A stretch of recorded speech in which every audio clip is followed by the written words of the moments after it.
this computer. So we welcome Conrad Toner. And the reason, and Conrad, we're so happy to have you here with us today. I give you a little bit of background on Conrad. Conrad and Linda became friends of ours in 1982 when we were transferred from Fredericton to Grand Falls, New Brunswick. And right away, when I think about it, I was 27, I think, at the time. And man, we met this couple with 4 children, and 2 other girls were the same ages as our 2. And we bonded and became friends very, very quickly. And I, in that point in time, was in awe of the close-knit family, not just with his children, but with his parents at the time, with Linda's mom, and all the aunts and uncles. Family is so important to the Toners. And if you go to New Brunswick, you'll hear, and now in Halifax, the name Toner, and you wake up, oh yeah, I know them. But I was so enchanted when I look back at it now, because of course in that time, I wasn't so much into my addictions as I got into in later years, but they guided, when I look back, it was like they took John and I in their hands and guided us through certain things.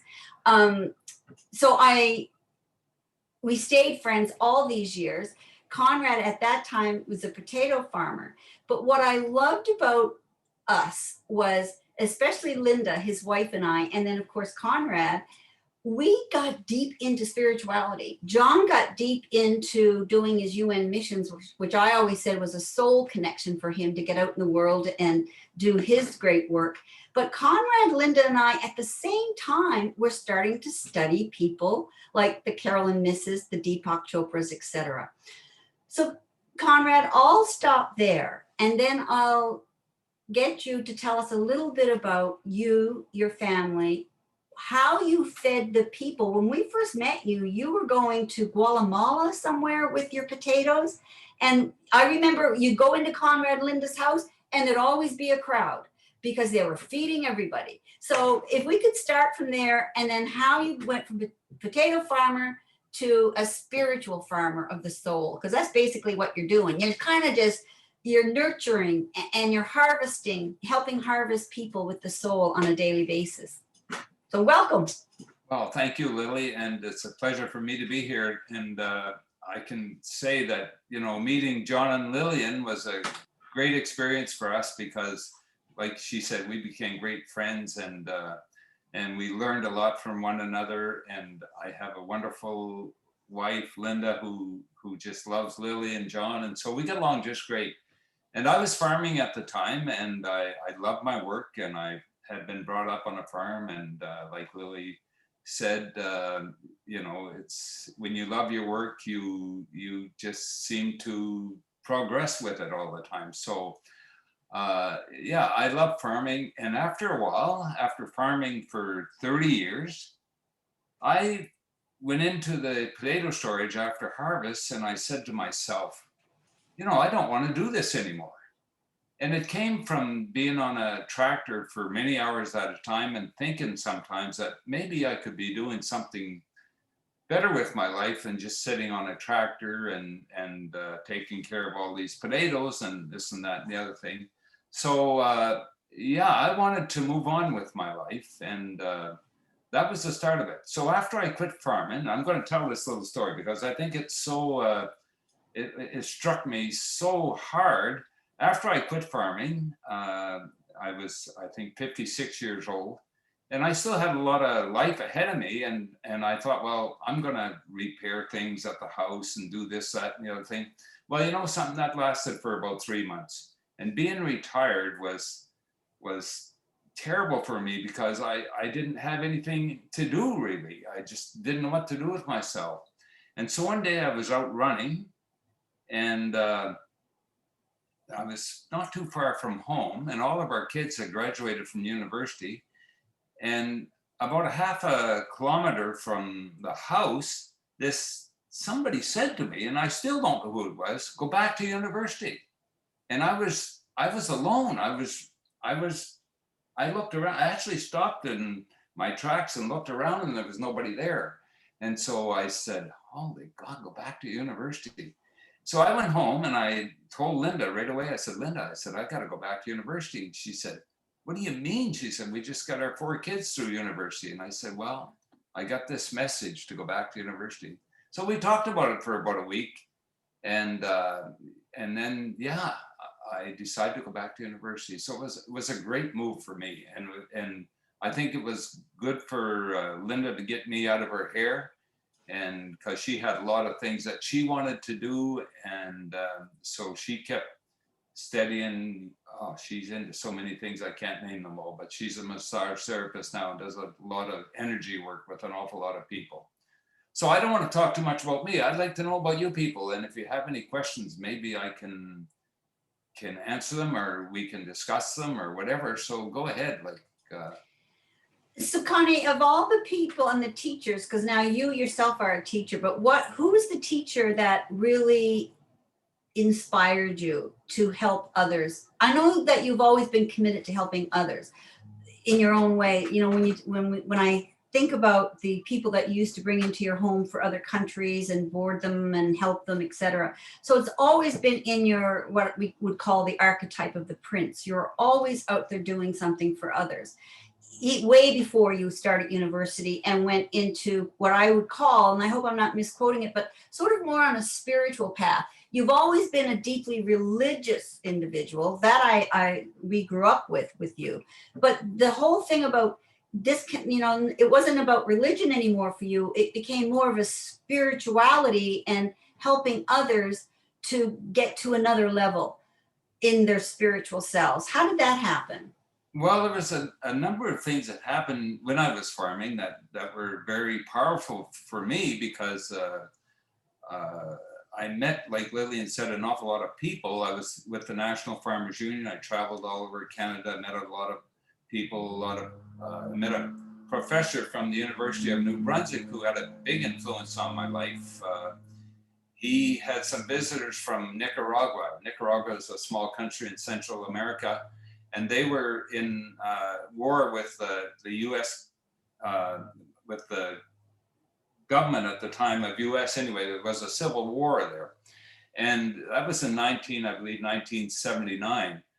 So when those people met this professor, he brought them to our farm in Grand Falls, which is about 2 hours away from Fredericton. And we became good friends. And so these people didn't have any more, they had large co-ops in Nicaragua, but they were in conflict with their own government, and it was right after the Civil War there in 79. Anyway, they needed seed potatoes. And so we got together, Sid Pabahushki from the University of New Brunswick and myself and a number of other farmers, and we volunteered to ship them seed potatoes. And we did for 2 years in a row, and then we were getting ready to make another shipment, and they asked if they wanted a farmer to go down to Nicaragua to work with them and to help them get started with the potatoes and stuff like that. And I said, well, gee, get a doctor, get somebody who has a lot of experience.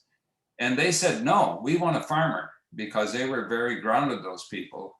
And so I went down there every second year for about probably, I went down for 7 or 8 visits anyway, and I would stay for 3 or 4 weeks at a time. So it was a tremendous learning experience for me, and I got to know those people very well.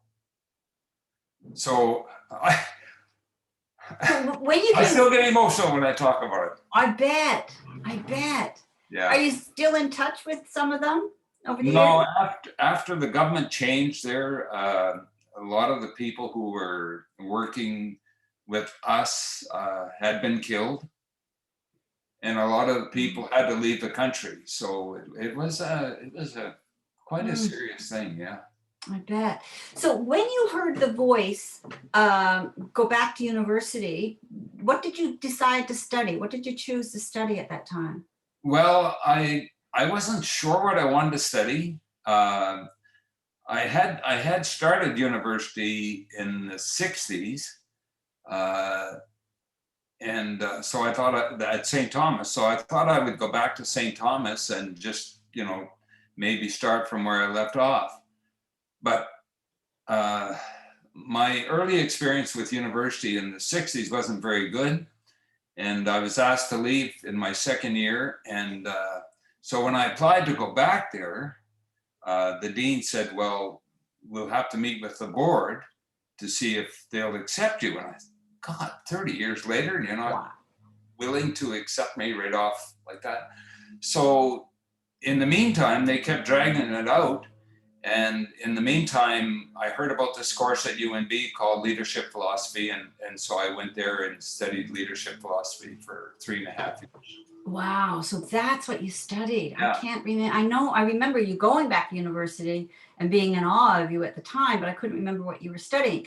So was that when you got into the leadership, was that at the point then when you graduated from that how did you open up your coaching business, and what type of coaching do you do?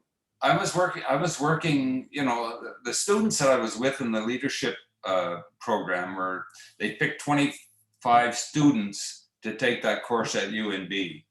The course is still going, and I think they only accept 25 a year or something like that. But anyway, I got in there and I got to know these students really well, and had a lot of fun with them because, a lot of them maybe would be not going to class or whatever.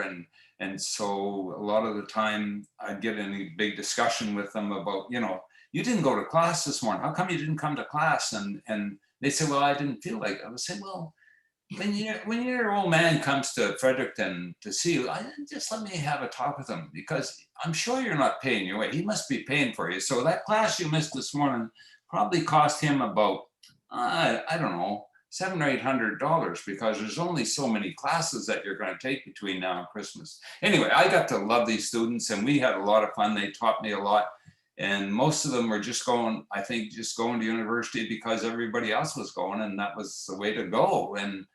And so so when I left university, I decided to become a life coach, and I took a course again for life coaching. And I did that for about 15 years. It was fun. Well, and Conrad, one of the things that I think John and I hope I don't speak out of turns for John, but one of the things anyway I admire about you is your philosophy of how you coach others is how you actually coach yourself daily. So can you tell us a little bit? I know you're still running. I know that, are you still taking those greens that you were showing John and I, what you and Linda take? Like, you guys, you eat, you exercise daily, everything you do is your own sacred ritual to life.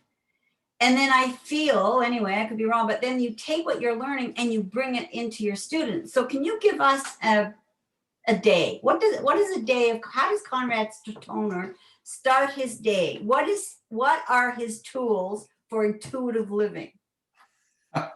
Well, Lillian, you're bragging me up too much here. We're not that great, and we're not doing all that much for other people.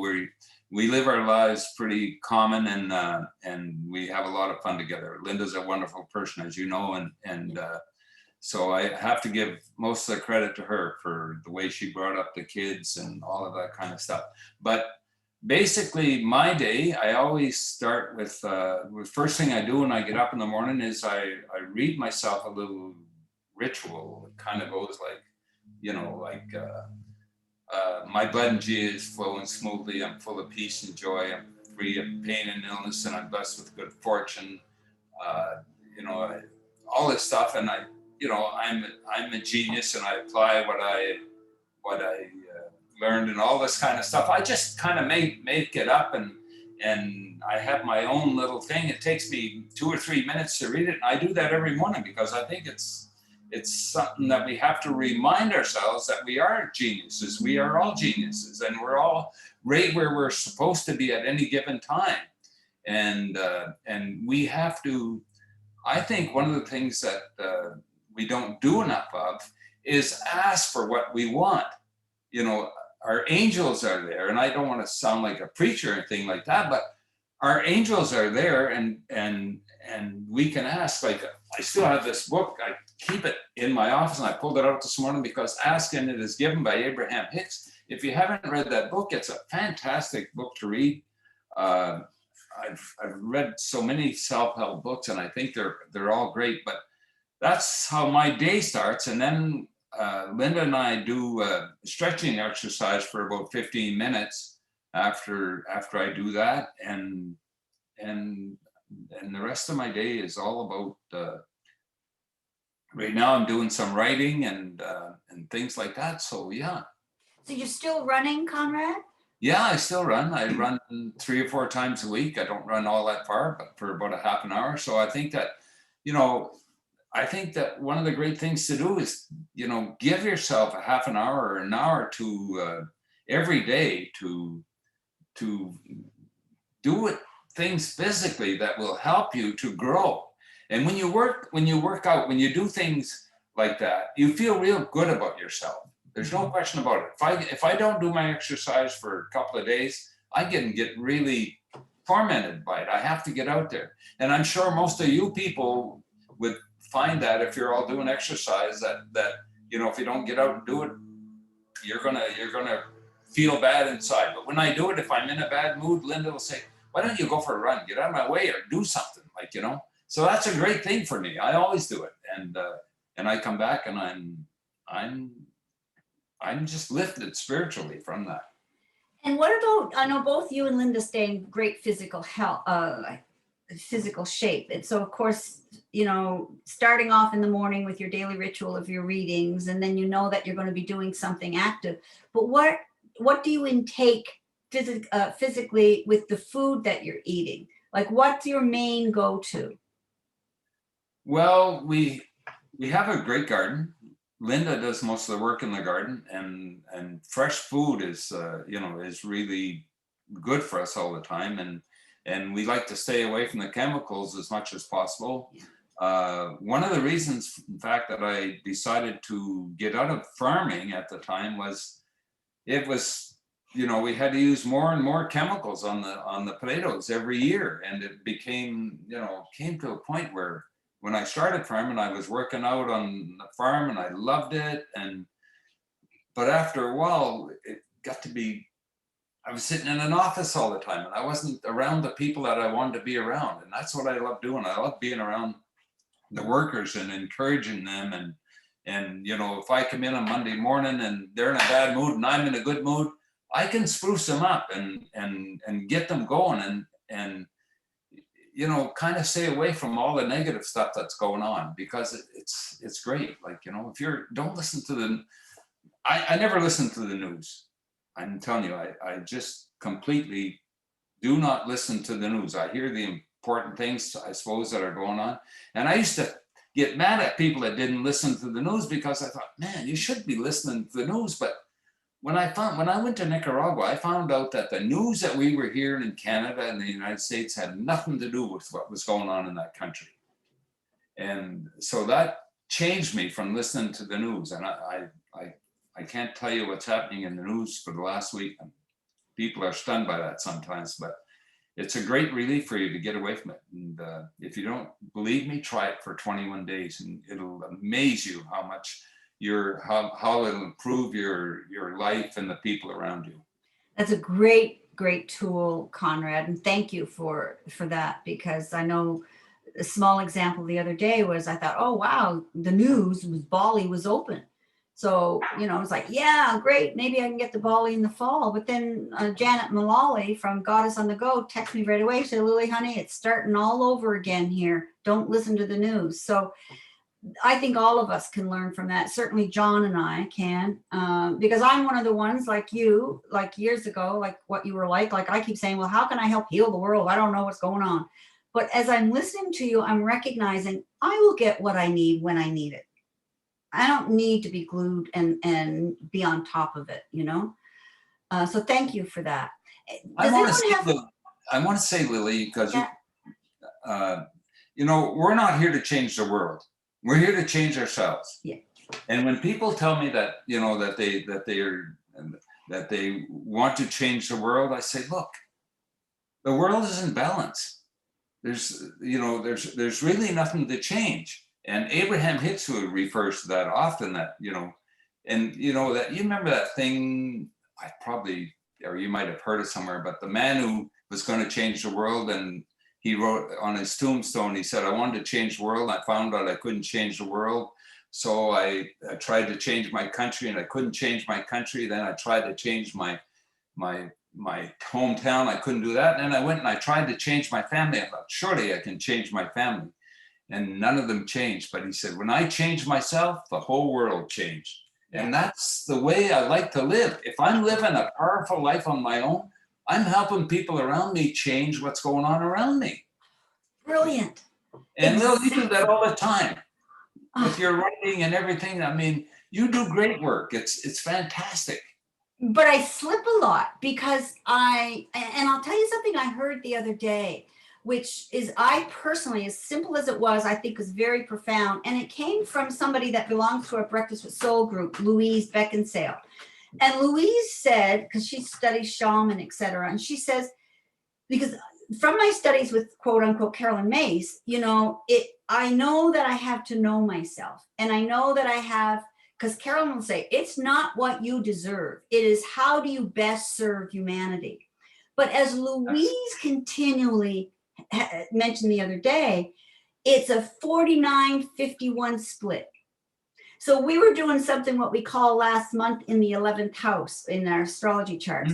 And in that 11th house, I'm going to start naming it our 49%, because 49% is what we give out to the world, but we need to keep the 51. That's why the 1%, we have, it's not balanced. We have to be more, that 1% extra is for us before we go out there and give the world 49%. So I guess the question is, for all of us, what is our 49% on how we serve humanity? And it doesn't have to be, you've all heard me say this, big. We could run the tea company, or just for this day, be enjoy for that good cup of tea might be how we serve humanity. Serving humanity might be what you've done and what we're doing with our grandkids, all of us. It doesn't have to be on the world stage. It could be just in our home, of having a ha-ha moment of not judging who we're living with and understanding that there's two sides to every story, but I still need to keep my 51%. For sure. Absolutely. Absolutely. And I agree with that 100%. It's crazy. We just have to be happy, and we make people around us happy. And because when we pass, it won't be, did I do a good job or who am I? It will be, how did I best serve? Because that's what we're here for. I mean, that's what we're all here together to help lift each other for whatever reason. And some of us won't know that, until we pass, and maybe we won't even know then. And it doesn't matter. Just doesn't matter. It's just doing the best we can. Yeah, for sure. What we know. And if we don't, if we say the child's answer of, I don't know, we'll go on the quest to find out. But it's a quest of inner quest, right? And we can get fried sometimes from that quest. It's like drinking from the Holy Grail. Well, if you don't want to drink from that today, it's okay. Go lie down. Let the fire burn within you. Yeah. Anybody have questions for Conrad? Yes, I do. Yes, Sandy. Hi, nice to meet you, Conrad. You're very inspiring. I want to go back to the day you were running and your angel told you, or suggested to you, you go back to school. Was there any doubt in your mind, or did you right away just click and begin the process? I can't say that there was any doubt. There was somebody, whether it came from inside or not, but it was loud. It was like somebody was telling me, go back to university, and there was nobody there. So it had to come from somewhere. And I still don't know how it happened, but that was a heck of a move for me at that age. And you have to, and we don't listen to our angels enough. We don't listen to what people are, not what people are telling us, but what's coming from above or wherever. We don't listen. I don't think we listen to it. Mm-hmm. And, I think somebody gave me this book, The Gentle Way, Self-Help Guide to Those Who Believe in Angels by Tom Moore. And I think that, you know, he uses thing, I request the most benevolent outcome for whatever I'm doing. Like before I went on this morning, I requested the most benevolent outcome for all of the people that would be on this Zoom call this morning, for myself and for them. And that's it. Like, to me, it happens. And I feel good about it, whether you guys do or not, or whether it brings up some questions, it doesn't matter. But I know that, you know, I do the best, and with the help of my angels. And I don't know. I've learned to listen a little bit. Thank you.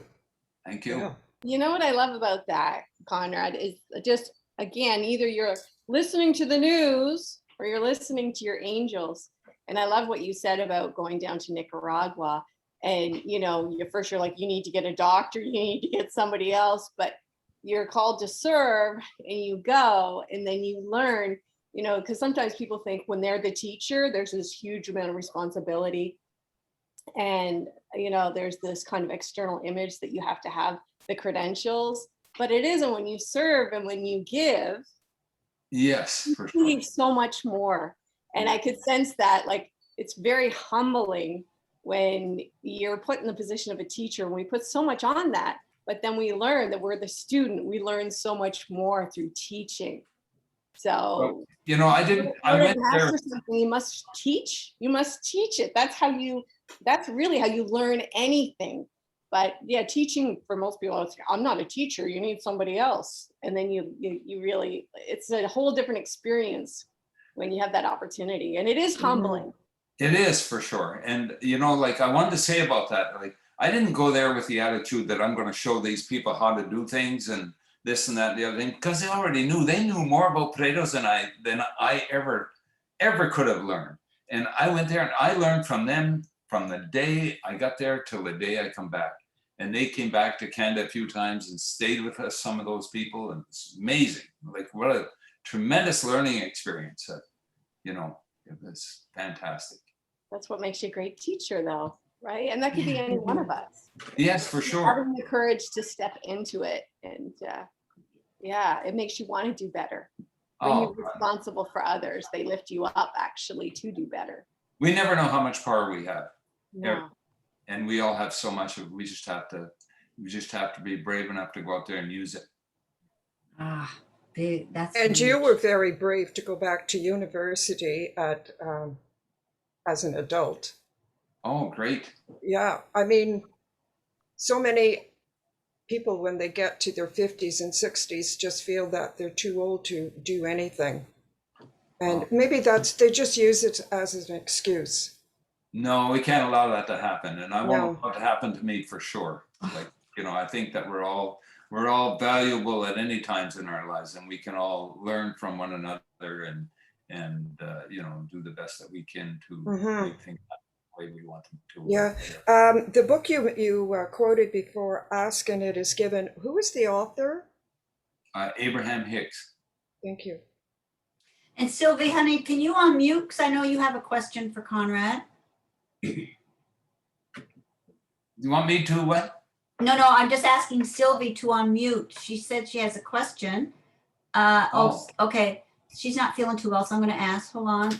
Yes, Sylvie, I'll ask, honey. Just type it up for me. John, do you have any questions? Susan, do you have any questions? This is such valuable information, Conrad. You know, I'm chuckling to myself because I can almost hear you going to Linda and knowing you both as well as we do. And I can see her now in the pantry somewhere saying, chum. Because she calls Conrad chum. And I always love that about her. Chum, we just put 4 kids through university. Linda's not home today? We'd love to meet her. I'd love to introduce her to everybody. I'm at the office, so. Oh, you're at the office, okay. I'm not at home, so yeah. We'll get Linda here one day as our guest, because I know she's got so much information also, and she does so many different modalities to stay healthy in mind, body, spirit. Oh, she does great work, I'll tell you. Conrad, what type of coaching do you do? Well, I used the, I trained from Six Advisors Academy in the States. And when I'm not coaching very much now. Like I do once in a while if somebody really asks me, but I don't like to take it on because it's a 13 weeks that I work with them. But I use the Hartman Value Profile to get started. And what I do is I just bring people in, and the first thing I do is I sit down with them and I ask them like 10 or 15 questions. Takes about an hour and a half about themselves. Like, where are you at? What are you good at? What do you want to do with your life? You know, where are you most powerful and all of that kind of stuff. So I don't, is my phone still working or? No, you're still on. Yeah. We just had Constance join us, and Constance lives in Winnipeg. Good morning, Constance. Good morning. Good to have you with us, hon. We're just in the process of asking Conrad. I'm taping this, so you'll get to see or hear Oh, thank goodness. the beginning, but we're really grateful that you're here with us this morning. Sandy, I don't know if I answered your question completely, but Yes, anyway, that's you fine. can Thank you. email me anytime or whatever. But Okay. and yeah. And Conrad, Sylvie's question to us, she's not feeling well today, so she wanted me to ask, was what you choose to study in university. For what I understand, it was leadership training.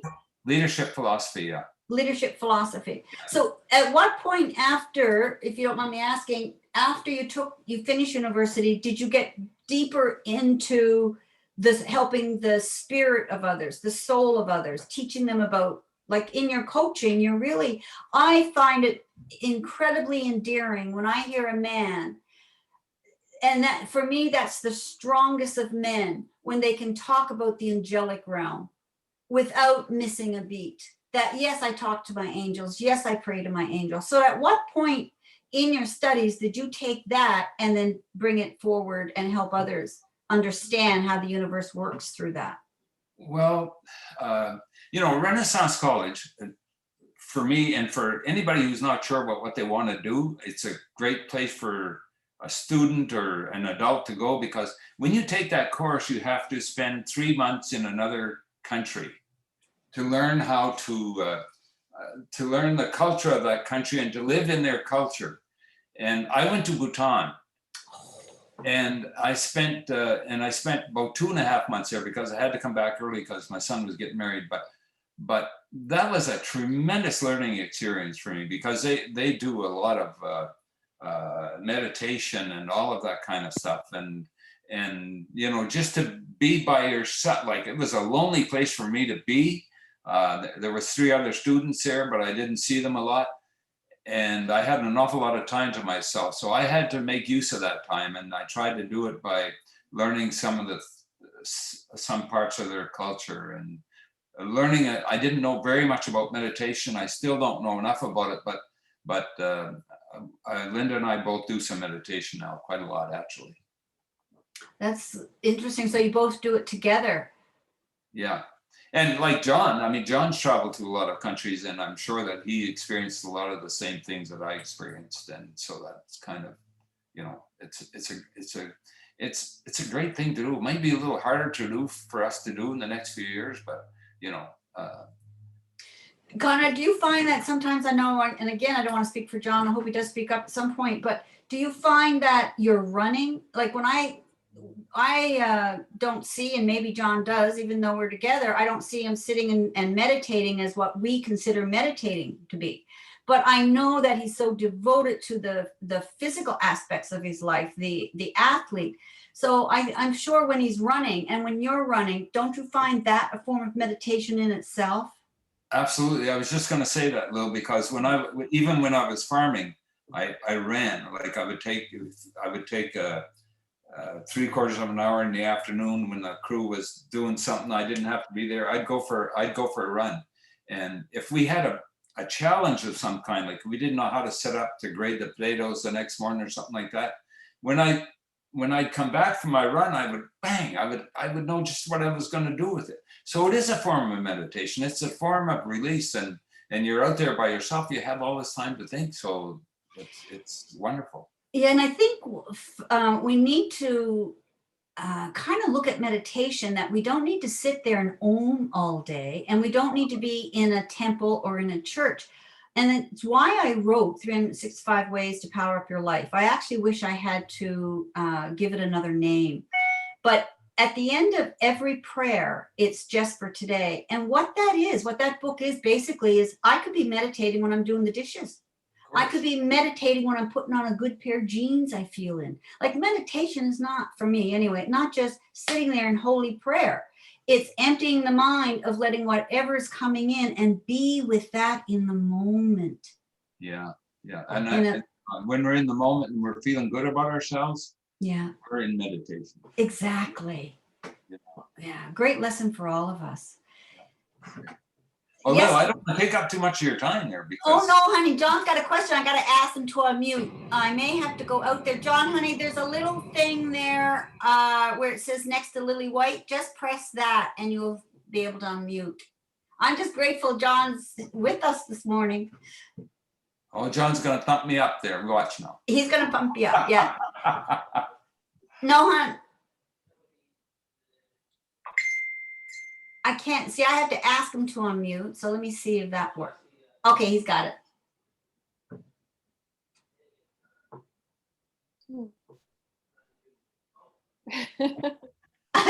Susan, I'm going to go help him. And do you have a question that you want to ask? You need to excuse me for just a sec. Sure, go ahead. Thanks. Hi, Conrad. It's so nice to meet you. And I just love all your inspiring stories. I'm just wondering, because of this time of life, I find it's one of those reflection moments. So I'm kind of like in that midsection and I'm reflecting, and I'm just wondering if you have any other words of wisdom that you would say to somebody who's not retiring because they just love what they're doing and they're passionate about it. But for some people around me that are retiring, what are some other tips that you would have? Well, if you're going to retire and you've been working hard, like if you have like when I was farming, I had a daily agenda that would be, I'd have work and stuff that I was going to do for the next month and preparing for this, that, and the other thing. But when I retired, I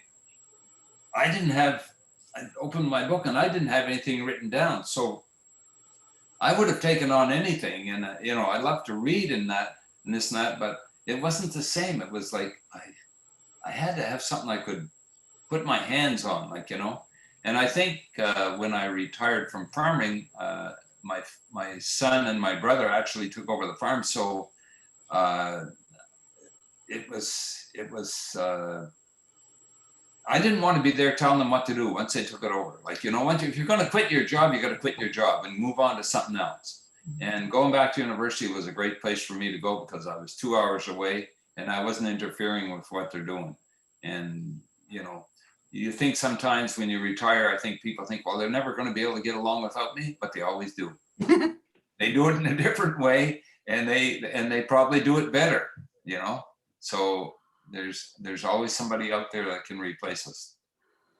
So make sure that you find yourself something that you really want to get into, and a good way to do that is to meditate and take your time about doing. Ask your angels. It's great. Thank you. Good question, Suzanne. John, you have a question, sweetheart?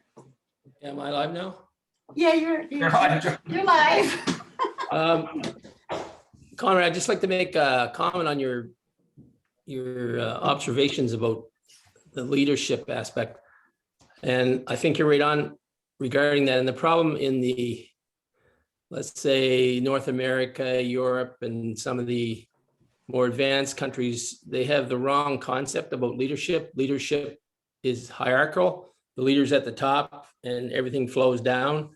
And like, from my experience, that's not the way leadership works. And based on some of my roles in these countries where I was in a supervisory or leadership role, it wasn't myself versus them. Everybody was equal. And you have to do that through action. And one of my favorite sayings was, I would never ask anyone to do anything if I wasn't prepared to do it myself.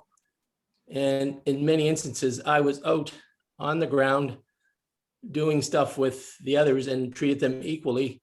And that's how you that's how you get the respect and as a leader type of thing, not coming from on above and directing everything below. I think that really works, and I think most effective leaders, that's the way they work. It's not the leader versus the other people below them. I think that I learned that same thing, John, when I was in Bhutan, because it wasn't about hanging around with all the upper class, so to speak, or the people of authority, but it was going out and working in the gardens with the people that were weeding the gardens and stuff like that, because they don't use very many chemicals in Bhutan. And so there was a lot of weeding to be done. And a lot of the time it was done by very young people who had to leave school because they didn't know enough, they didn't learn enough English to be able to go on to study more, like, you know. So I found that tremendous way to learn, is to work with the grassroots people and be around, because what they talked about when they took you to their homes and stuff like that, then you were learning something. Because I know in the organization I was in is very hierarchical, and the other people in leadership roles didn't like to see someone like me going out on the ground doing stuff with the other people. They didn't like that because they would never do it. And so I think true leaders, that's what true leaders do. I like that. Yeah, John and Conrad bring up a really good point for all of us, actually, when we're quote unquote doing our 49% for service. It's let me help you weed. I love that symbolism, Conrad. Let me help you what? Weed, W-E-E-D. Oh, yeah. Like, Yeah. let's go in and get through all the weeds.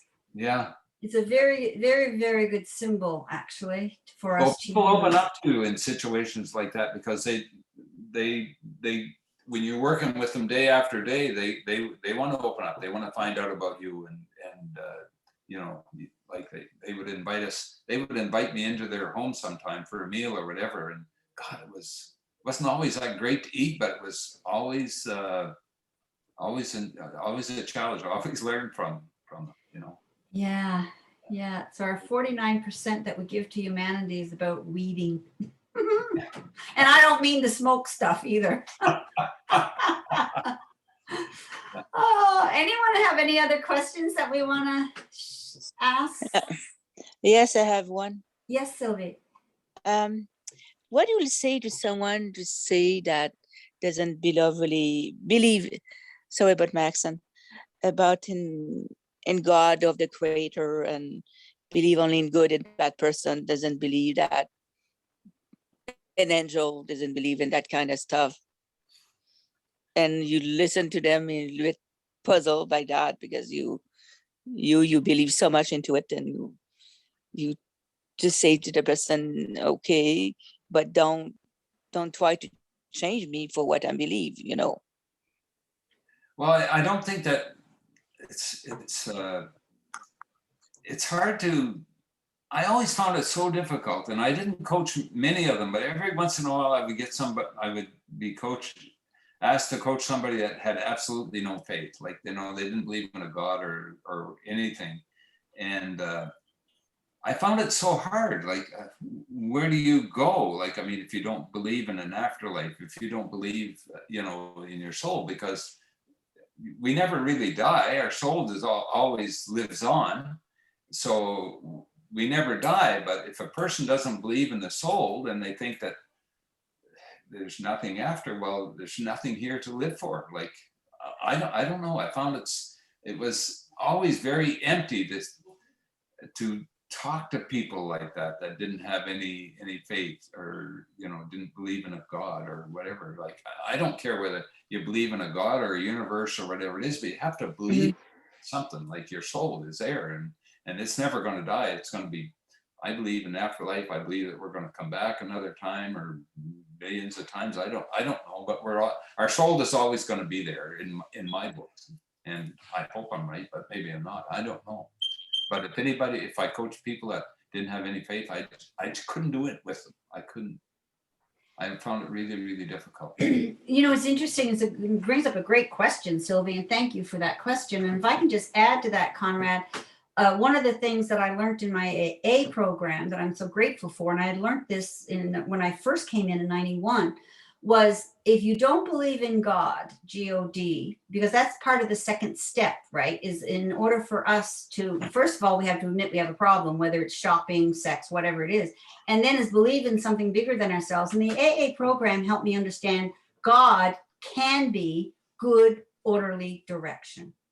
Yes, for sure. So as soon as I bring, like if I have a client that's atheist, and I've had many, don't believe in anything, I'll just say to them, I don't care. Go sit on a rock and believe in the rock, but believe in something bigger than yourself, because there's something bigger.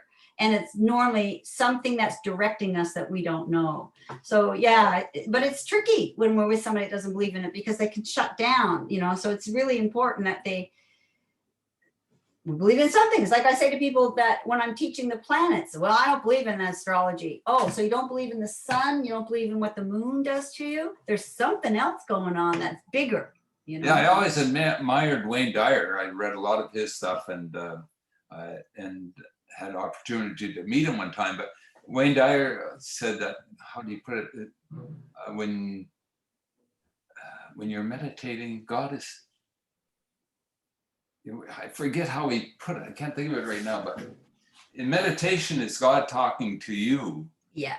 And how do you put that? I forget. Well, fate is what God gives us. Yeah. Destiny is what we give back to God. Yeah. Right. So it's almost maybe the same. Yeah, I can't. Yeah. Anyway, I can't think of it right now, but it'll come. No, that's great. Yeah. Any other questions before Conrad leaves us this morning? Conrad, you're such an inspiration. I'm so happy you were able to be with us this morning. Oh, I'm happy to have the opportunity. This is like one of the first times I've ever been in on this kind of a. Good. It's powerful, and I think you actually get to meet people and see them. Just it's better than traveling sometimes to all these meetings. That was the beauty of COVID. It gave us a whole new way of looking at things. And that was why I started to do Breakfast with Soul on Zoom. I mean, we used to meet, and I don't think we'll ever go back to meeting one-on-one, maybe once in a while, but not monthly, because I prefer the Zoom, because we're anywhere in the world. We've got Constance from Winnipeg. You're in Grand Falls, New Brunswick. Sometimes Sula is here from Bali. I mean, we have people from all over. Wow. And that's the beauty of this. And what's nice about this group in particular, and I don't want to put, that it's a group, because you don't have to belong to any group. But what we've done with Breakfast with Soul, and I'm witnessing it, is that everybody is nurturing one another, because everybody's going through different stages of their lives, and we're holding the space and holding the prayer. And when somebody is hurting, we as a group, we say, we will hold your joy till we can give it back to you again, so that we understand that nobody is alone. Yes. And so sometimes I put this on and I think, oh, well, it might be one person show up and that's enough. There might be 26 people to show up. That's enough. So we're doing. Not about the crowd, really. Yeah. And this group, we're doing a flower ceremony now next Friday, a Bali water ceremony for cleansing. And right. So we have a lot of fun. And I'd love for Linda. I'd love for Linda to join us at some point. Any other questions? Constantine, do you have a question for Conrad before he leaves us? No, I don't at this time, Well, but thank you for coming on, Conrad. No worries. Appreciate it. Oh, here's that quote from Wayne Dyer. Yes. That when you pray, that's you talking to God, and when you meditate, that's God talking to you. Oh, yummy. Okay. I knew I'd think of it after a while, but that's brilliant, my love. Thank you so much, and that's a great way for us to end. For sure, yeah. And so, Conrad, thank you for joining us. Thank you so much, Lil, for asking me. I just appreciate it so much, and I hope that we can do more of this in the future. That's fun. I hope so too. If it's okay with you, I'm just going to add your name to the Breakfast with Soul group so that you see what we're doing. And you can come on board. You know who you may want to join us next month, July 5th or August 15th. I have a guest that I met from CMed, from the Carolyn Mace Institute, and his name is Peter, and I always say Peter O, but it's Peter Ostagrosso. He is the ghostwriter for Dan Ross, Wayne Dyer, Carolyn Oh, Mason, yeah. all of those Wow. people. He's an incredible writer. He lives in Woodstock, New York. And he was just telling me the other day, he's working on a book that's very secretive, but oh my God. And it's all about UFOs and what's actually being, Oh, it's wow. going to be really interesting. When is that? This next book. So it's the, and when I put your number on the Breakfast with Soul group, then you'll automatically see our updates. But it's August the 15th at the same time. August the 15th. August the 15th, Breakfast with Soul. And because you're working on your book right now, I just think he'd be a great one for you to sit and listen to also. Yes, for sure. That's on a Sunday? Is the 15th on a Sunday? I'm not Yeah. sure. Yeah, okay. So it's a Sunday morning. Doesn't matter what day it is, we still do it. Okay. We'll get It's together. every month on the 15th. Every month on the 15th. Oh, We've been doing it now for what, girls, a year? A little over a year now? Yeah. And then we have our other group that we do called Fate Destiny. And it's for people like yourself and Linda who have done the archetypes but still want to learn more. So every month we go into a different house, and that's been really interesting. Yeah. Wow. Yeah. Interesting. Holy gee. John Hunt, do you have anything you want to leave us with Conrad? Any questions? Non. La prochaine fois, tu peux faire ça tout en français. C'est la seule chose, Conrad. Sylvie would love that. Yeah. Okay, thanks an awful lot. And Okay, my love, thank you so much. Take Thanks, care, Conrad. everyone. Oh my God. Hey, Bye. Thanks an awful lot to all of you for Bye. participating. Bye. Thank you. Bye.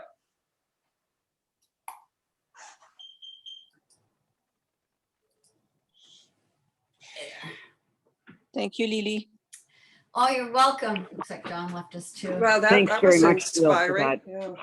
That was inspiring. Isn't he something? Mhm.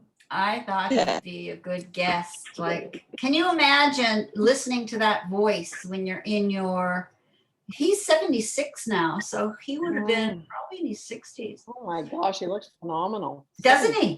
Holy 76. Mhm. That's amazing.